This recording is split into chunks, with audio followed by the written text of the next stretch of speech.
Assalamualaikum warahmatullahi wabarakatuh. Yang terhormat kepada Bapak Azlan selaku dosen atau tutor pada mata kuliah pemrograman berbasis web, serta tak lupa kepada rekan-rekan mahasiswa lain. Perkenalkan, nama saya Edwin Junior, NIM 0517117784. Dalam video kali ini saya akan menjelaskan pengerjaan tugas praktik 1, yaitu website Cipta, Sistem Informasi Tracking dan Stok Bahan Ajar Universitas Terbuka. Website ini terdiri dari 4 halaman utama. Ya, saya akan tampilkan secara sekilas terlebih dahulu. Terdapat 4 halaman utama, yaitu halaman login yang disimpan dalam sebuah file index HTML. Lalu ada dashboard, ada halaman tracking, dan stok bahan ajar. Fokus pengembangan saat ini adalah front end murni dengan manipulasi DOM dan data dummy, sebelum nantinya diintegrasikan dengan back end. Saya akan menjelaskan alur pengerjaan mulai dari struktur file, implementasi HTML, CSS, hingga logika JavaScript.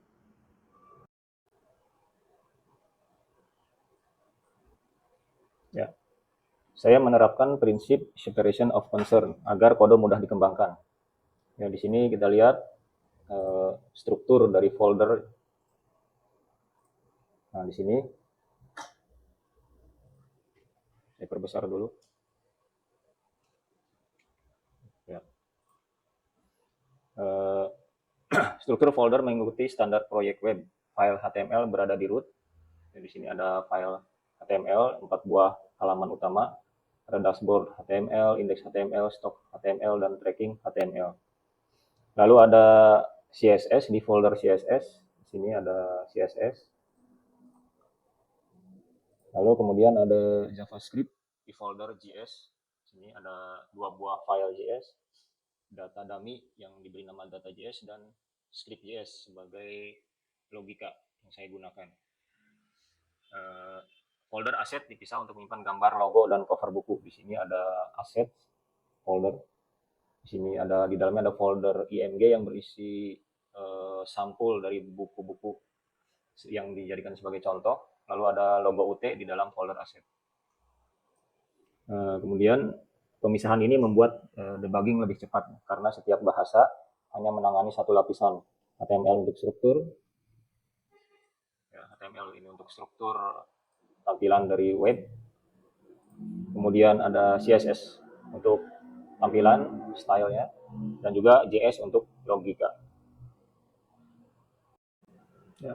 Kemudian berikutnya sekarang kita akan lebih detail lagi melihat struktur dari HTML. Pada soal tugas praktik 1 di situ dituliskan bahwa struktur HTML diharuskan semantik, valid, dan lengkap. Nah, di sini pada aspek HTML saya menggunakan tag semantik seperti nav. Nah, di sini kita lihat untuk nav itu digunakan di dashboard, misal di sini ada nav. Ya, ini digunakan pada tombol logout ya. Lalu ada juga tombol kembali atau back di sini seperti di stok HTML, saya gunakan nav. Digunakan pada tombol kembali dan tombol logout. Ya, karena tombol logout ini ada di setiap halaman. Ya, ini nav. Lalu kemudian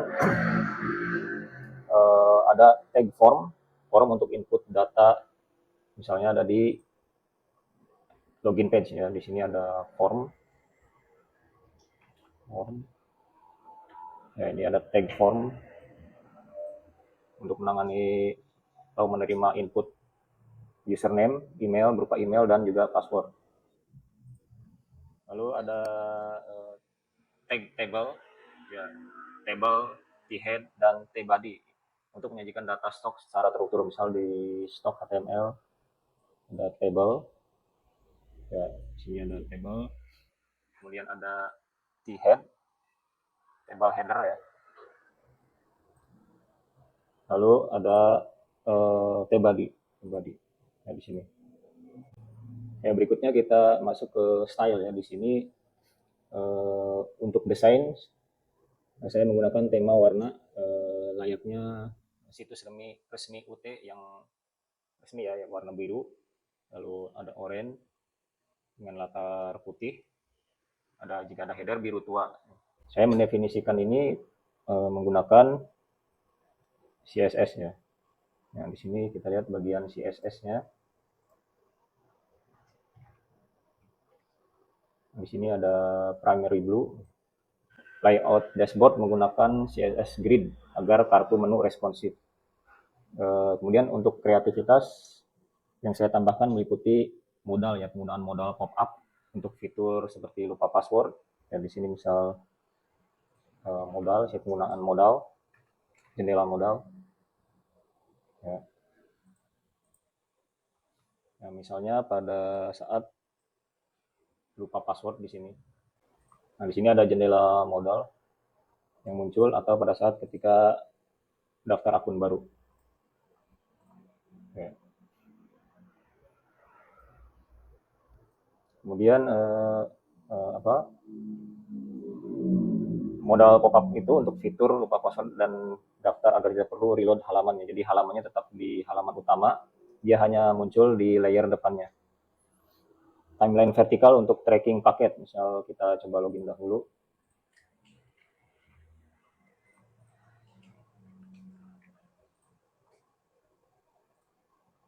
Ya, misal tracking. Di sini ada layar vertikal. Ya, timeline vertikal ya di sini. Pada bagian tracking ini. Serta efek hover dan transisi halus pada tombol dan kartu. Di sini ya, misal di sini ada efek ketika saya menyentuhnya. Ya, seperti ini.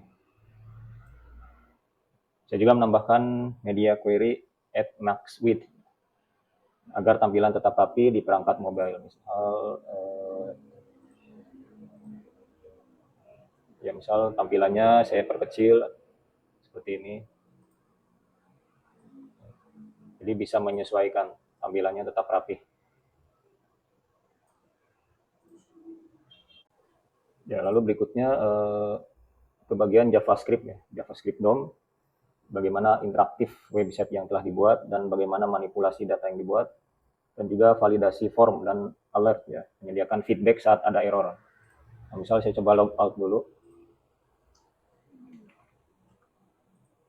Misal passwordnya saya asal. Nah, di sini ketika ada kesalahan maka muncul pop-up email password yang Anda masukkan salah. Nah, itu dilakukan di JavaScript ya, di script.js. Nah, di sini login. Ya, di sini ada form handler untuk login. Di sini ada event listener ya, event listener. Ketika tombol submit. Nah, di sini menangkap email ya dan password, lalu mencarinya di data pengguna yang ada di data.js. Di sini ada data pengguna, data dummy ya. Ada Rina Wulandari, ada Agus. Kemudian ada jika pengguna melakukan input email dan password yang benar, maka dia akan langsung dialihkan ke dashboard. Jika salah, maka ditampilkan alert ya, email password yang Anda masukkan salah.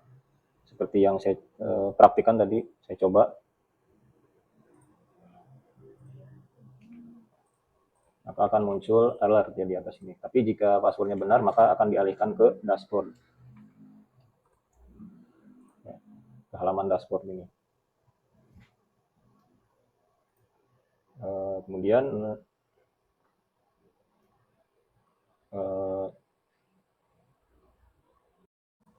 ya, kemudian di sini di bagian dashboard ada di bagian judul, bagian headernya ada tulisan selamat pagi ya, greeting, selamat pagi Agus Pranoto.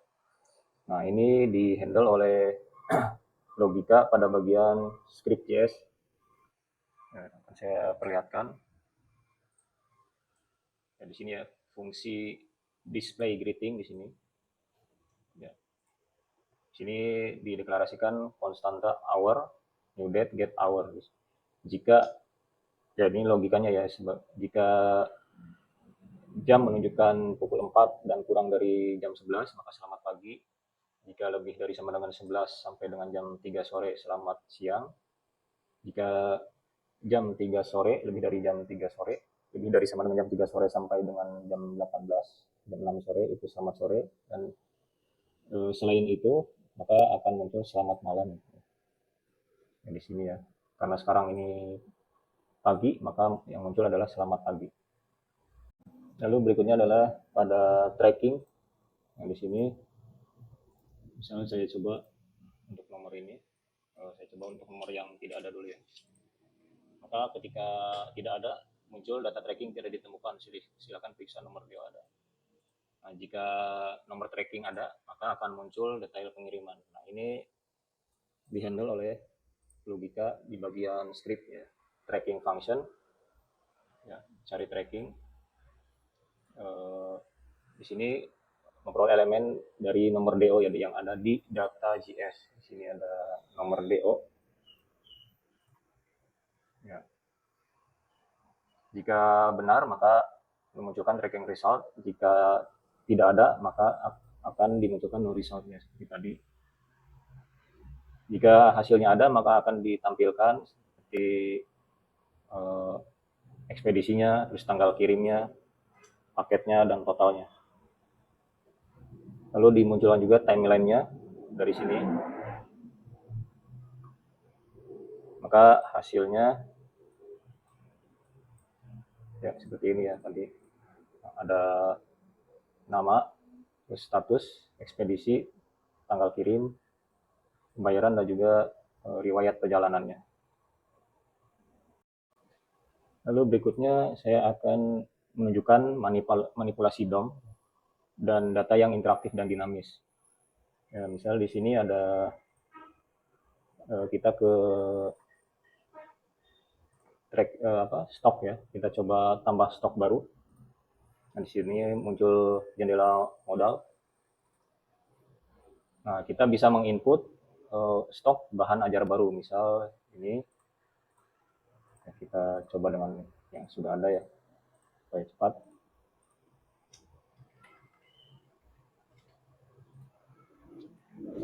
ING.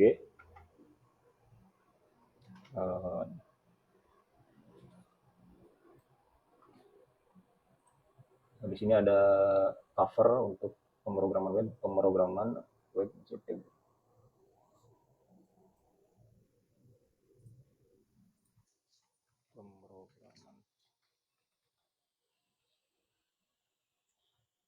Nah, di sini muncul data stok berhasil ditambahkan. Nah, di sini akan muncul ya. Di sini.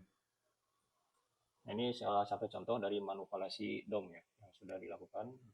Nah, bagaimana itu logikanya? Nah, saya tampilkan di sini. Di sini ada fungsi display stok bahan ajar ya. Di sini ada sebuah loop for each ya. For each. Jadi tabel stok dirender ulang setiap kali halaman dimuat menggunakan loop for each. Ya, di sini ada loop for each. Kemudian saya juga menambahkan fitur tambah stok yang tadi sudah saya praktikkan, di mana saat form modal disubmit, maka JavaScript akan mengambil nilai input dan membuat objek baru, melakukan push ya, push ke array. Di sini ada push.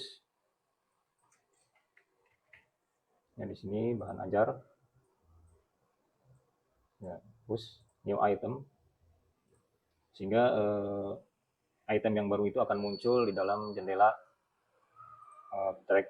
stok bahan ajar ya, seperti ini. Ya. Ya, demikian ya secara garis besar apa yang sudah saya buat untuk tugas praktikum 1 ini.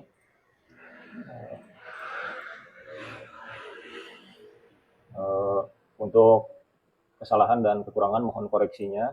Mohon maaf jika ada kata-kata yang salah. Assalamualaikum warahmatullahi wabarakatuh.